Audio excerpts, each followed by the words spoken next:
3장 7절에서 13절까지 보시겠습니다.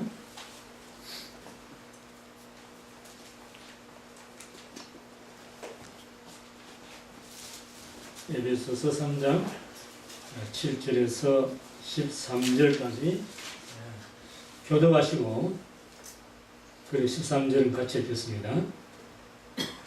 이 복음을 위하여 그의 능력이 역사하시는 대로 내게 주신 하나님의 은혜의 선물을 따라 내가 일꾼이 되었노라. 모든 소동에 지극히 작은 자보다 작은 자인 나에게 이르게 주시옵소서. 참여하시는 그리스도의 본성을 이루게 하시고 영원부터 만물을 창조하신 하나님 속에 감추었던 비밀의 경륜이 어떠한 것을 드러내게 하려 하심이라.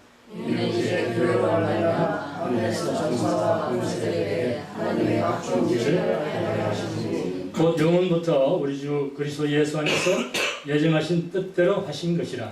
우리가 나에서 그를 믿음으로 말하여 담대함과 하나님께 당당함을 돕느라. 다 함께 그러므로 너희에게 구하노니 너희를 위한 나의 여러 환난에 대하여 단수치 말라. 이는 너희에게 영광이라. 아멘. 잠시 기도하겠습니다. 살아계신 아버지 하나님, 오늘도 주님께서 예배를 통해서 우리 주시고자 하는 말씀을 저희들이 받기를 원합니다. 아버지, 부족한 종의 입술과 생각과 영을 주장하시고 주님께서 말씀을 통해서 온전히 홀로 나타나시고 이 종은 십자가에 감추어서 아버지의 영광만이 드러날 수 있도록 이 말씀에 기름 부어 주시옵소서. 주 예수님 이름으로 기도합니다. 아멘. 같이 우리 또 구호해야죠. 한 주간에 만나는데 옆에 분, 정영선 보셨고 옆에 분 손 잡으시고 우리 한번 인사합니다. 사랑하는 성도님, 심령 부흥이 이루어지면 교회 부흥 절로 됩니다. 믿습니까? 네. 여러분 가슴을 톡톡 두드리세요.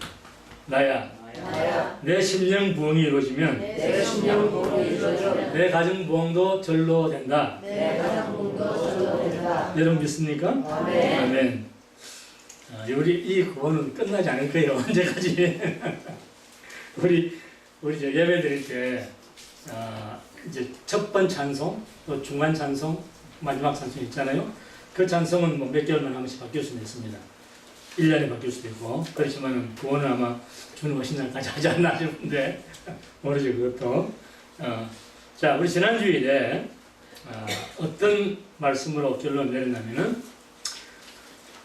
에베소 교인들은 이방인들인데 이방인들도 복음으로 말미암아서 그리스도 예수 안에서 함께 유대인들과 후사가 되고 그 다음에 뭐가 되고 지체가 되고 그 다음에 약속에 함께 뭐하는 자? 참여한 자 된다.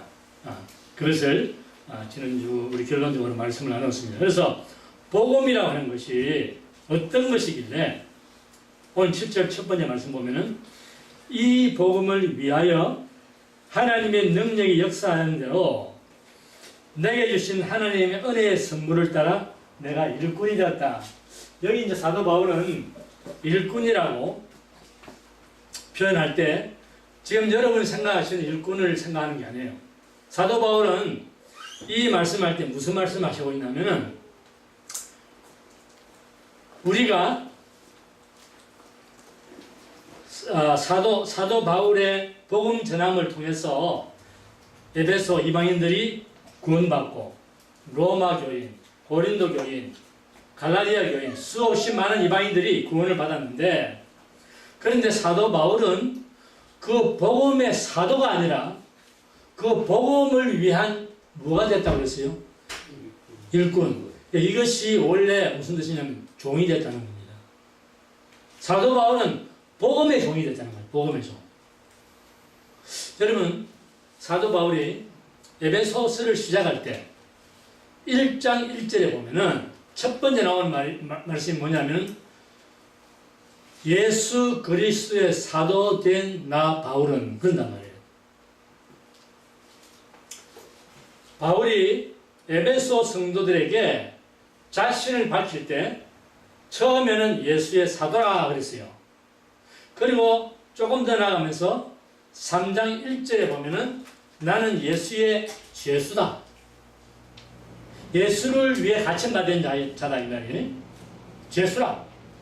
근데 이제 마지막 세 번째는 뭐라고 말하고 있냐면 나는 이제는 사도도 죄수라고도 할 만큼 나는 그럴 자격도 없이 나는 이제는 종이라. 종이라. 바울의 이 표현을 여러분 잘 생각해 보세요. 바울이 사도라고 할 때는 영광스러운 명예의 칭호입니다. 그죠? 우리가 뭐 선교사다, 목사다 이렇게 부름받으면 하나님이 보내신 자다. 그죠? 그 사도란 말 다시 하거든요. 선교사란 말도 여러분 원래는 똑같은 말입니다. 미시너리하고 어파스랑 똑같은 말이에요. 헬라, 라틴어 다른 것 뿐이지 같은 말이라고 말입니다. 어쨌든 그렇게 부르심을 받은 뭐 선교사다, 목사다, 사도다 그러면은 굉장히 명예스러운 칭호 같지 않습니까? 그런데 사도 바울은 그렇게 처음에 시작을 해놓고는 그 다음 뭐라고 말하냐면 나는 예수의 죄수다. 예수를 위해서 나는 갇힘받은 자다. 나는 죄인이다. 그런데 그거는 일종의 말하자면 수욕적인 칭호입니다. 그렇죠? 치욕적인 칭호죠. 죄수가 된다는 것은. 그런데 마지막에 뭐라고 했냐면은 이제는 그것도 뭐다 하고 나는 종이라. 종이라고 하는 것은 가장 낮은 칭호잖아요. 그것을 사도 바울은 뭐라고 하냐면은 하나님의 은혜의 선물이라. 하나님께서 나를 종으로 삼은 것은 하나님의 내게 주신 은혜라. 은혜의 선물이라. 여러분 사도 바울의 이 말을 들으면요 우리는 숙연해질 수밖에 없습니다. 그렇죠?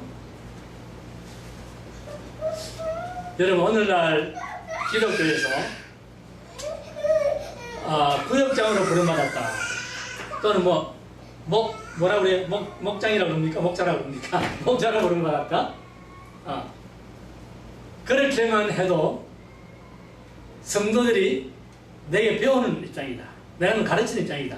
그런 생각을 하면서 은근히 자랑 아닌 자랑을 하거든요. 나는 암교교회 목자다. 이렇게. 그런데 한 걸음 더 나가서 이러고 그러한 일반 성도 생활을 하던 교인들이 은혜를 받고 신앙을 해서 목사가 되고 혹은 장로가 되면은 그때는 어떤 칭호를 받기를 원합니까? 나는 주의 종이다. 그러한 칭호를 받기를 원합니다. 근데 감사한 것은 사도 바울이 복음의 종이 됐다고 하면서 자기를 낮출 뿐만 아니라 여러분 우리 시온성교회도 목사님 계시잖아요. 저는 황 목사님 보면서 황 목사님은 정말 티를 안 내는구나. 여러분 예배 끝나고 나서 그 무거운 식탁을 놓는데 제일 먼저 가서 식탁을 준비해요. 그리고 그냥 젓가락 분배하시느라고. 이것이 여러분 참 하나님의 자녀된 모습이에요. 우리가 옛날에 여러분 어릴 때 여러분 기억나시는지 모르겠네. 우리 목사님이나 권사님, 장집사님 같은 경우는 기억나실 거예요. 옛날에 잘 사는 집에는 모습이 있었어요. 모습 알아요, 여러분? 모습. 근데 모습은 일종의 하인처럼, 종처럼 부리는 거예요, 집에서. 모습은요, 아침부터 저녁까지 뼈빠리 일하고서 칭찬 들어도 그만, 안 들어도 그만. 칭찬해주면 기분 좋은 것 뿐, 또 삭스를 줘도 그만, 안 줘도 그만. 먹고 자고 다 제공하기 때문에. 그 당시는 그렇대요. 그러니까, 모습이라 하는 것은 그냥 주인에게 열심히 땀 흘려 일하고 충성되게 자기 임무만 다하면은 그게 칭찬을 하든 삭스를 주든 안 주든 아무 상관없이 자기 일을 하는 거예요. 하나님 나라에서는 여러분 사도 바울이 말하는 것처럼 그리스도 예수 안에서 복음으로 하나님의 자녀가 되고 하나님의 아들, 딸이 되고 후사가 된 우리는 모두가 하나님의 종입니다. 아멘? 여러분 우리는 목사 이런 부르기 좋게 하기 위해서 목사, 장로, 집사, 권사 이러고 있지 사실은 우리가 전부 다 하나님 종이에요. 왜? 우리는 하나님 알기 전에는 누구의 종이었습니까? 마귀의 종노릇만 했는데 하나님께서 예수 그리스도로 말미암아 우리를 구원해서 하나님 자녀 삼았으니까 이제는 우리가 하나님께 충성한 종이 되는 거죠. 아멘? 그러니까 우리는 내세울 게 아무것도 없는 거예요. 그래 우리는 다 같이 한번 해볼까요? 다 같이 나의 종된 것은 천직이다. 감사할 뿐입니다, 여러분. 이렇게. 사도 바울이 그것을 하나님의 은혜의 선물이라 그렇게 말했습니다. 예수님은 이 땅에 오셔서 우리에게 하늘나라를 보여주시고 하나님이 어떤 분인지 우리에게 가르치시고 그리고 몸소 하나님 나라에 우리가 다시 돌아갈 수 있도록 그분이 십자가에서 대속적인 죽음을 죽으시면서 우리에게 하나님의 어떠하심을 보여주신 거예요. 그때에 예수님은 이런 말씀하신 적이 있습니다. 내가 온 것은 섬김을 받으러 온 것이 아니라 도리어 뭘 하러 왔다? 섬기러 왔다. 우리를 섬기는 종으로 오셨다고 말이에요. 예수님이 그렇고 사도 바울이 그렇다면 우리는 더 할 말이 없는 거예요. 우리는 하나님께서 세우신 몸된 교회를 위해서 서로 간에 종노릇을 하는 그 일을 위해서 부르심을 받았습니다. 아멘? 그럴 때 하나님께서 우리의 그 종의 모습을 통해서 우리의 신령과 우리의 가정과 우리가 섬기는 교회를 하나님께서 복주시리라 믿습니다. 옆에 분 손잡아 보세요. 다시 한번. 사랑하는 집사님, 나는 집사님의 종입니다. 아멘. 여러분 일부러 시인했습니다. 이제 더 다른 말 할 거 없어요. 8절 9절을 봅니다. 모든 성도 중에 지극히 작은 자보다 더 작은 나에게 이 은혜를 주신 것은 측량할 수 없는 그리스도의 풍성을, 이것은 우리를 생명으로, 하나님의 생명을 거듭나게 해주신다는 거예요. 그리스도의 풍성이라고 하는 것은 이 구원의 은혜를 이방인에게 전하게 하시려고 하나님께서 내게 복음의 종된 은혜를 주셨다는 말입니다. 그리고 그전에는 영원부터 만물을 창조하신 하나님 속에 감추었던 비밀의 경륜이 예수 그리스도를 통해서 생명을 얻는 복음의 비밀의 경륜이 어떤 것인지를 드러내게 하려고 나를 부르셨다는 거예요. 종으로 부르셨다는 거예요. 복음의 종으로. 그런데 사도 바울이 내가 복음의 종이라고, 그것이 하나님의 은혜의 선물이라고 그렇게 고백하면서도 아직도 더 자신이 그보다도 더 낮은 자라고 하는 것을 은근하게, 은연중에 표현하고 싶은데 그 표현한 말이 없어. 아무리 생각해봐도. 그래서 한 말이 나는 작은 성도들 중에서 더 작은, 가장 작은 성도다. 아니 나는 사도 뭐 그런 것까지 부르지 마. 나는 그냥 여러분보다 더 작은 섬기는 자다. 그러한 자신의 겸손한 그 모습을 이 에베소서를 통해서 우리에게 말씀했습니다. 어디가 버렸어요? 그 말씀이? 여기 번째 그죠? 그렇게 나와 있습니다. 그래서 내가 그렇게 보잘것없는 존재지만은 그러나 하나님께서 내게 은혜를 주신 것은 복음의 사도로서, 복음의 종으로서 내가 복음을 전할 수 있도록 은혜를 주신 것은 청량할 수 없는 그리스도의 풍성을 이방인들에게 전하게 하려고. 그 구원 속에 들어오면은, 그리스도의 구원 속에 들어오면은 그리스도 예수 안에 있는 모든 지혜와 지식의 풍성한 우리가 다 누리게 되는데, 그것 때문에 내가 비록 성도 중에 가장 작은 자지만은 하나님께서 내게 은혜를 베풀어 주셨다. 이 못이 발에 쩍쩍 붙네. 그렇게 표현을 했습니다. 자, 여러분, 사도 바울은 이러한 표현을 왜 했을까? 바울의 옛 시대를 한번 돌아보세요. 바울은 원래 이름이 뭐였어요? 사울이라. 너처럼 큰 자가 있어 세상에? 뽀기고 다니는 사람이. 그래서 오직하면 예수 믿는 사람들은 뽀기만 잡아가지고 다 어떻게 했어요? 감옥에 집어넣고. 그렇지 않습니까? 그때의 부끄러운 시절을 생각하는 본인이. 여러분 보세요. 우리가요, 예수님을 구주를 믿고 은혜 생활을 해도 깨닫지 못할 때는 사도 바울의 과거와 같은 그런 생활을 합니다. 우리가 사람들 괴롭히는 거예요. 여러분, 우리가 대놓고 괴롭힙니까? 아니요. 은연중에 나도 모르게 그러는 거예요. 그것이 옛날에 습관이 남아있어 그런 겁니다. 근데 사도 바울은 그러한 자신의 정체성을 깨달았기 때문에 나는 복음의 종일 뿐만 아니라 성도들 중에서 가장 나은 자라고밖에 날 부르지 말라. 나는 그 이상의 은혜를 입을 수 없는 사람이다.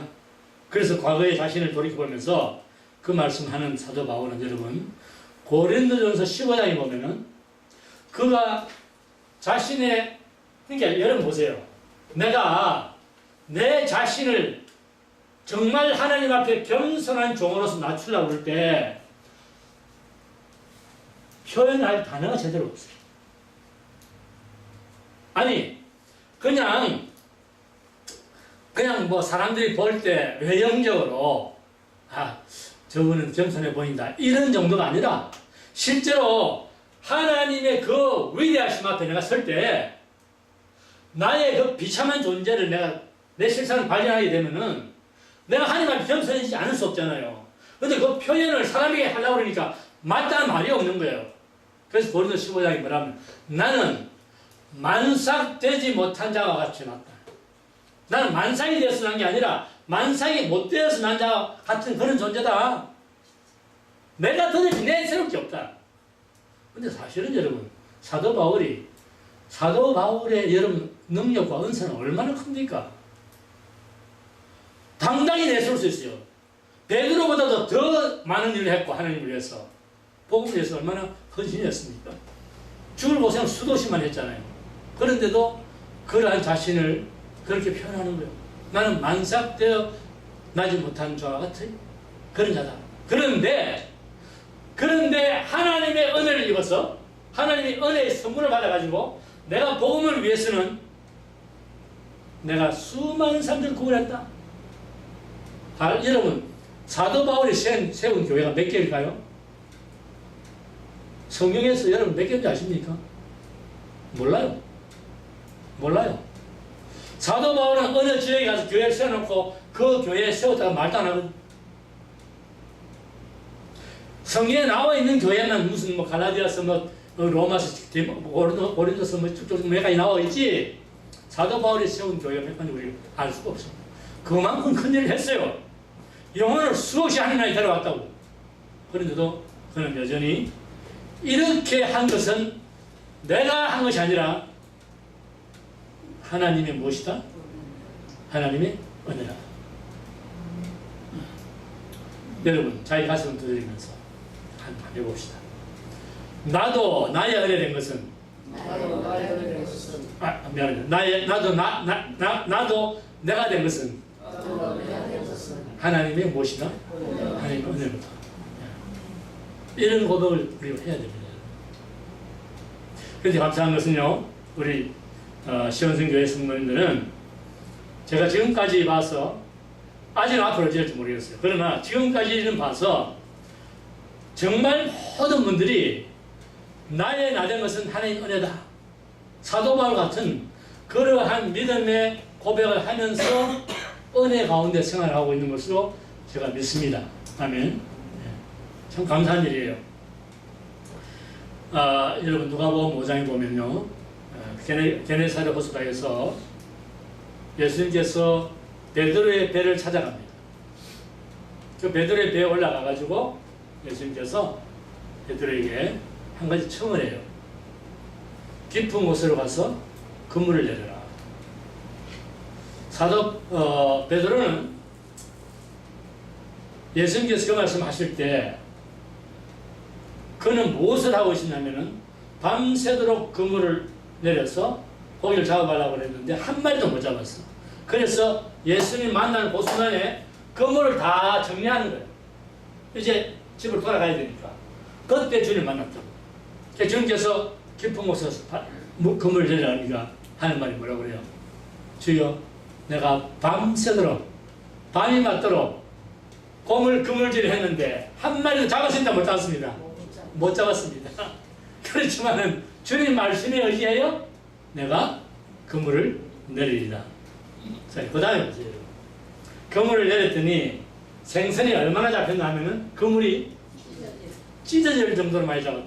자, 보세요. 여러분, 우리 웬만한 사람 같으면은 그때 할렐루야 주님 감사합니다 그럴 거 아닙니까? 그렇죠? 아니 내가 밤새도록 장사를 했는데 손님이 한 사람도 안 왔어. 밤새 헛수고만 했어. 그런데 주님 딱 찾아오셔가지고 얘야 오늘은 내가 너에게 복을 주마. 오늘은 너 사업장 문지방이 닳도록 사정 보내주마. 아 그래 진짜 하루 종일 사람들이 들라 전에 보니까 몇천 불 벌었어. 그러면은 할렐루야 아닙니까 좀? 그래요. 그런데 사도 베드로가 그러한 주님의 놀라운 은혜를 입고 뭐라고 그랬어요? 주여 나를 떠나소서. 나는 무엇이다? 죄인이다. 근데 베드로의 여러분 이 고백이 어떻게 나왔을까요? 갈릴리 어부로서 평생을 살아온 베드로가 예수님 목수 출신이잖아요. 목수. 게임이 안 돼 이거는. 어디 가면 고기가 많이 다 아는데 밤새 해봤자 한 마리도 못 잡은 거야. 그런데 그 현장에 나타난 주님께서 한마디 말씀에 그냥 그물이 찢어진 걸 많이 잡았잖아요. 주님의 놀라우신 능력을 본 거죠. 동시에 자기의 비참성을 보는 거예요. 나의 보잘것없는 존재를 깨닫는 거예요. 자신의 실상을 발견한 자는 그런 고백이 나온다고 해요. 사도 바울처럼 베드로처럼. 이것이 여러분 우리 그리스도인들이 하나님 앞에 진실되게 고백해야 할 고백입니다.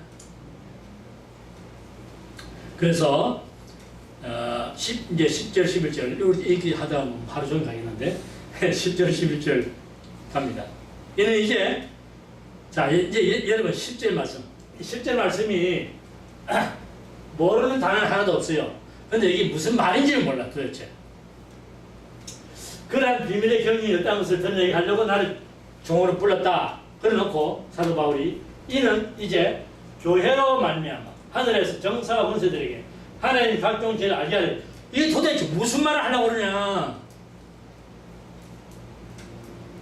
여러분 이거 사도 바울이 나는 이것 때문에 도대체 사도 바울이 좀 무슨 말 하려고 지금 저런 말 하고 도대체 이해가 안 되는 거예요. 그런데 비밀이 있어요. 여기에 비밀이 굉장히 없잖아요. 뭐가 비밀이냐면은 사도 바울은 이방인들이 예수 그리스도 믿음을 말미암아 이제 함께 우사가지고 함께 지체가 함께 약속에 참여한 자가 됐잖아요. 그것이 그렇게 된 자들이 모여서 형성한 것이 뭐예요? 교회인 거예요. 그러면 교회를 통해서 교회를 말미암아 하는 것은 교회를 통해서 하늘에 있는 이게 하늘에 쓰여져 있게 말이 이제 이해가 안 되는 무슨 말인지.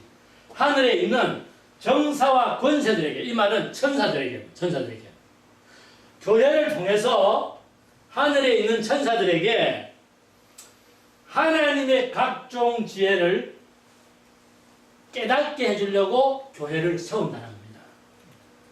하나님의 각종 지혜가 뭐냐? 이것은 하나님께서 우리를 구원하시기 위해서 예비해 놓으신 것들이 많이 있어요. 여러 가지가 있어요. 그것은 뭐예요? 창세전에 우리를 위해서 어린 양으로 삼으신 예수님, 그를 통해서 피 흘리시고 그리고 구원이 오고 성령께서 역사하시고 수많은 하나님의 지혜들 있잖아요. 이것들이 그러한 지혜를 천사들에게 알려주는 역할을 하기 위해서 무엇이 존재한다? 교회가 있다. 자 보세요. 그러면 사도 바울은 왜 이 말을 할까? 교회들이 빨리 나가서 복음 전하고 그것만 하는 건데 왜 이 말을 하고 있는가? 그것은 여러분 교회가 여러분 우리라고 하는 이 교회라고 하는 교회가 얼마나 하나님께로부터 큰 복을 받았는지 그걸 설명하려고 그러는데 그것은 무슨 말이냐면은 여러분 우리가 교회로서 그리스도 예수 안에 들어온 공동체 지체로서 우리 한 사람 한 사람이 교회로서 복음을 전할 수 있다고 하는 것은 하나님께서 우리 사람에게만 하나님의 형상을 닮은 사람에게만 주신 특권이라는 말이에요. 이거는 천사들도 못한다는 겁니다. 여러분 베드로전서 1장 한번 보세요. 베드로전서 1장. 아무리 시간이 바빠도 이건 봐야 돼요. 뒤에 377페이지 보세요. 베드로전서 1장. 여기 있어요. 자, 같이 한번 봅시다. 10절부터 12절까지입니다. 다 같이 시작. 이 구원에 대하여는 너희에게 임한 은혜를 이야기하던 선자들이 영구하고 부지런히 살면서 자기 속에 계신 그리스도의 영이 받으실 고난과 그의 얻으실 영광을 내리십니다. 어느 시 어느 한때를 지시하였느니 상고하니라. 그 다음 보세요. 이 성경가 자기를 위한 것이 아니요 너희를 위한 것이니 계시로 하게 되었으니 이것은 하늘로부터 보내신 성령을 힘입어 복음을 전하는 자들로 이제 너희의 구한 것이요 천사들도 살펴보기를 원하십니다. 천사들은 교회에게 주신 하나님 특권, 복음을 전해서 영혼을 구원하고 영혼을 구원함으로 말미암아 하나님께서 우리를 위해서 예배해 놓으신 그 하늘의 상급, 그것을 천사들은 보기만 봤지 자기들은 할 수 없는 거예요. 사도행 10장에 보면은 고넬료 집안에 고넬료가 하나님 앞에 늘 기도하고 그 선한 일을 많이 합니다. 천사가 나타나가지고 내 기도와 내 구제가 하나님께 상달되었다. 그렇게 말하면서 내 가족을 구원하기 위해서 내가 요바에 있는 시몬 베드로를 찾아가서 그분을 모셔오라. 모셔와서 예배를 드리면서 이 가족이 구원을 얻어야 된다. 천사 나타나서 그 말을 합니다. 그럼 여러분 보세요.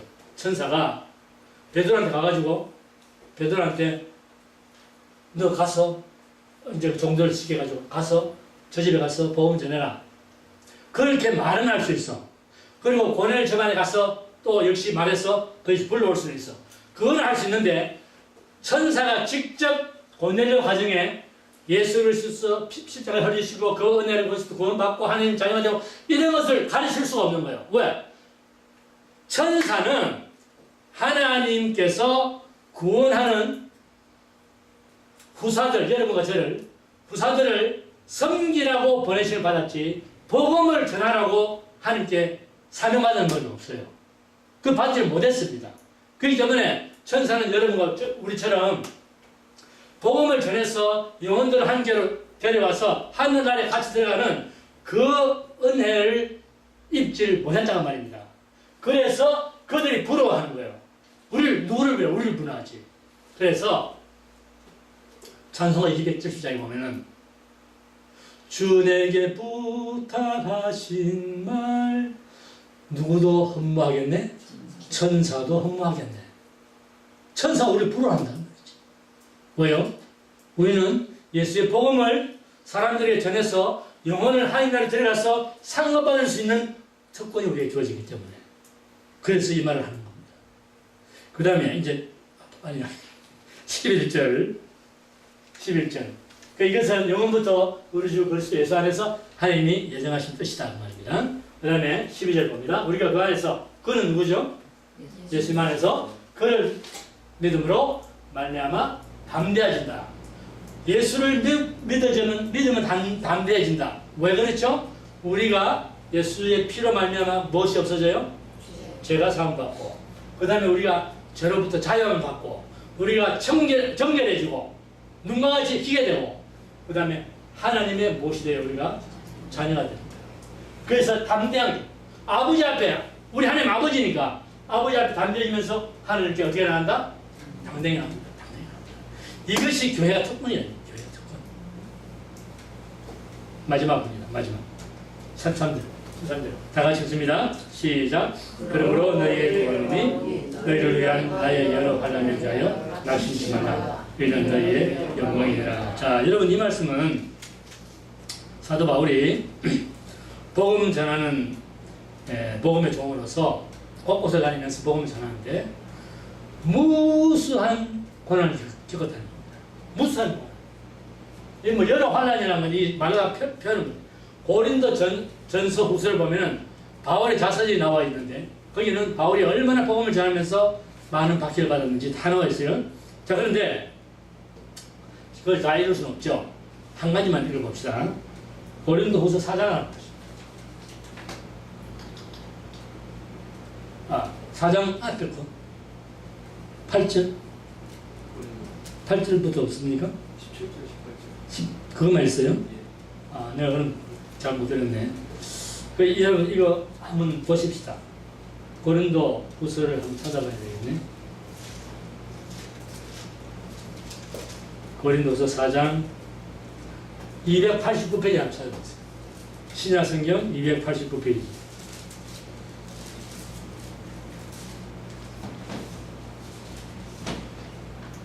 찾으셨죠? 고린도 4장 8절에서 12절까지 있습니다. 시작. 우리가 사방으로 오개쌈을 당하여도 쌓이지 아니하며 답답한 일을 당하여도 낙심하지 아니하며 핍박을 받아도 버림받지 아니하며 거꾸리 들음을 당하여도 망하지 아니하고 우리가 항상 예수 죽인 것을 몸에 짊어짐은 예수의 생명도 우리 몸에 나타나게 하려 합니다. 우리 산자가 항상 예수를 위하여 죽음에 넘김은 예수의 생명이 또한 우리 죽은 육체에 나타나게 하려 함이니라. 그런즉 사망은 우리 안에서 역사하고 생명은 너희 안에서 하느니라. 여러분 이것은 사도 바울이 그냥 조금만 몇 가지만 쓴 거예요. 사방으로 우겨쌈을 당할 만한 환경을 만나고 죽을 것 같은 그냥 뭐 숨이 꼴깍꼴깍 넘어갈 것 같은 그런 힘들고 어렵고 핍박받고 답답한 일을 다 만나도 망하지 않고 낙심치 않은 것은 그럴 때일수록 사도 바울은 그 고난 속에서 예수 그리스도의 생명을 얻었다는 겁니다.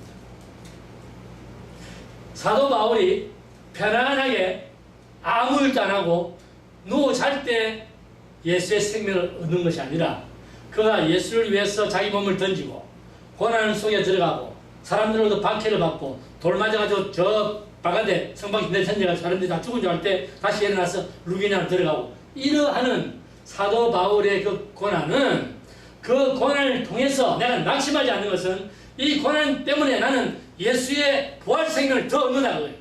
부활 생명이 나는 더 크게 일어난다 이거예요.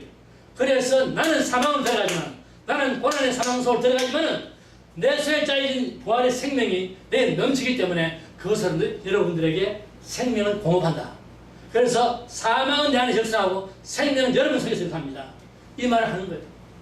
그렇다면 여러분 오늘 우리가 이 시대를 살아가면서 그리스도인으로서 하나님 자녀로서 우리가 만나는 고난은 그것이 하나님을 위한 고난이라고 한다면은 그것은 우리가 박수치며 받아들이는 거예요. 그래서 그 고난 속에서 사도 바울은 낙심하지 않고 그 고난 때문에 에베소 성도들이 뭘 얻었어요? 영광을 얻었어요. 그렇다면 여러분 바꿔 말합시다. 오늘 여러분과 제가 우리가 겪는 고난 때문에 우리의 영광을 받아야 할 사람이 있어요. 복음을 전하면서 핍박받고 욕을 얻어먹고 내 돈 들여가면서 밥도 사주고 그런데 여전히 나를 핍박한다. 그렇다면 여러분 그것은 여러분의 영광이에요. 하나님께서 여러분을 위해서 영광을 준비해 놓은 거예요. 하나님께서는 고난 속에서 우리에게 상급을 주시고 고난 속에서 영광을 주신다는 말이에요.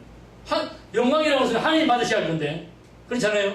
그런데 그런 고난 속에서 승리하는 우리의 삶을 보면서 하나님께서는 그것이 여러분의 고난입니다. 사도 바울이 그렇게 말하고 있는 거예요. 그렇죠? 그래서 이제 다 끝까지 못하겠어요. 이게 다 말씀 또 하려고 그러니까 시간이 넘어가서 못하겠습니다. 오늘 말씀 정리합니다. 여러분 우리가 지금까지 복음을 전한다고 해서 사람들로부터 핍박받고 박해받는 게 몇 분이 있었습니까? 별로 없어요. 그죠? 미국에서는 그렇게 별로 그런 일이 없습니다. 근데 오늘날 예수의 복음 전파 때문에 이 땅에 죽어가는 수많은 영혼들이 있습니다. 우리는 여기서 배불리 먹고 잘 있는 거예요.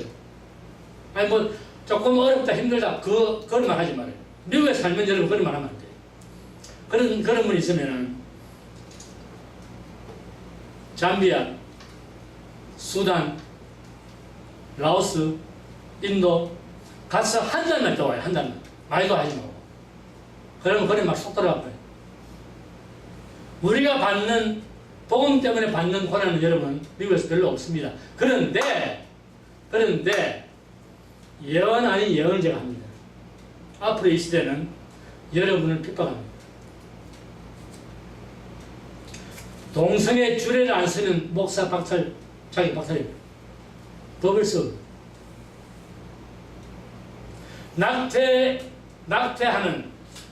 낙태법에 동의하지 않으면 여러분 감옥에 들어가야 돼요. 앞으로 그런 시대가 옵니다. 무슨 시대가 와요? 그렇다면 여러분, 우리가 어떠한 마음가짐으로 믿음 생활을 해야 될까요? 하늘에 있는 마귀가 그 자기를 쫓는 천사들과 함께, 3분의 1 천사들과 함께, 그 이제 마귀에게 넘어간 타락한 천사죠. 함께 땅으로 내어 쫓긴 바 되었으니 하늘은 즐거워하고 땅은 고통하게 됩니다. 이게 계시록에 나오는 말씀입니다. 이 말은 지금까지 마귀가 믿는 자들을 이런 모양 저런 모양 많이 괴롭혀 왔는데 이제는 마지막 때 주님이 재림하실 때가 되면은 쫓겨난 이 무리들이 이 땅에서 정치인들, 문화인들, 종교인들 할 것 없이 전부 마음을 사로잡아가지고 악법이 정상적인 법이대로 바꾸고 그리고 악한 사악한 일들이 그것이 자연적인 일처럼 그렇게 상식적으로 알 수 있도록 그렇게 만드는 시대가 오는 거예요. 그러려면 초등학교 때부터 우리는 동성애법을 애들이 배워야 되고 낙태법도 배워야 되고 이런 것들 다 배워야 되는 시대가 오는 거예요. 그때가 되면은 예수님께서는 재림하시는 날이 문턱에 가까이 옵니다. 여러분 지금 이 시대가 얼마나 큰 시대입니까? 교회들마저도 동성애를 하고 목사 장로 다 동성애. 그래서 그 교회에서는 동성애자들이 같이 전부 다 결혼식을 하는 거예요. 근데 앞으로는 법이 생긴다니까? 법이 생겨가지고 어느 교회든지 목사가 그런 자들 주례 안 해주면 목사 자격 박탈. 법을 써. 앞으로 무슨 시대가 이때를 위해서 우리는 오늘이라고 하는 이 시간에 한 영혼이나 더 구원해서 하늘나라로 데려와야 하나님께서 우리에게 상급도 주시고 그리고 하늘나라가 이 땅 위에 확장되어서 예수께서 오시는 그분의 재림을 대비하는 그러한 우리의 믿음 생활이 이루어지는 것입니다. 여러분 이 일을 위해서 오늘 지원성교회 성도 여러분 잠시 잠깐 후는 오시니 지체하지 아니하시는 그 믿음의 주여 온전히 하신 그 예수님의 재림이 임박한 이 시대에 살면서 우리가 한 영혼이라도 하나님 앞에 더 데려와서 하나님께 상급받고 하늘나라 이 땅 위에 그리스도의 왕국을 여러분 펴나가는 그러한 선한 싸움에 승리하는 여러분 되시기를 주님 이름으로 축원합니다. 네. 기도하겠습니다. 좋으신 아버지 하나님 감사합니다. 이 아침 아버지 말씀을 주시는데 우리는 지금 어느 시대에 살고 있는지를 다시 한번 우리가 깊이 각성하면서 하나님께서 우리를 통해서 하시고자 하는 천국 복음 사회의 확장하는 일에 우리가 쓰임받는 그런 모든 한 사람 한 사람도 빠짐없이 쓰임받는 자들이 주님 도와주시고 하나님께서 우리를 통해서 이 땅 위에 하나님 나라를 건설하는 데 우리가 쓰임받을 수 있도록 은혜 내려 주옵소서. 주 예수님 이름으로 기도합니다. 아멘.